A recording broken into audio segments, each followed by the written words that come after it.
কোনোদিন কাবাগরের সামনে গেলে বা কোন আত্মীয় স্বজন গেলে বলবেন, কাবাগর দেখার সাথে সাথে প্রথম যখন কালো অংশটা চোখে পড়বে, যখন আপনি মসজিদে হেরমের গেট দিয়ে ঢুকবেন, যখন ওই Fahad gate, king Fahad gate আছে, যখন ঢুকবেন অনেক দূর থেকে কালো কালো কাবাগরের একটু একটু দৃশ্য ভেসে উঠবে চোখের সামনে।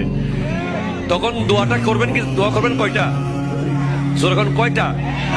একটা দোয়াই কবুল হবে দেখার সাথে সাথে।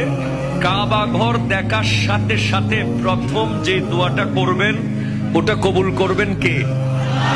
এখন শিখে নেন, অনেক মানুষ জানেন না হিকমত। আপনি একটা দোয়া করবেন, একটাই শেষ, একটা সুযোগ পাবেন আপনি, কিন্তু আপনি এমন এক দোয়া করবেন যেন যতদিন ওখানে থাকেন প্রত্যেক দোয়া কবুল হয়ে যায়। এই হিকমতি দোয়াটা শিখে নেন।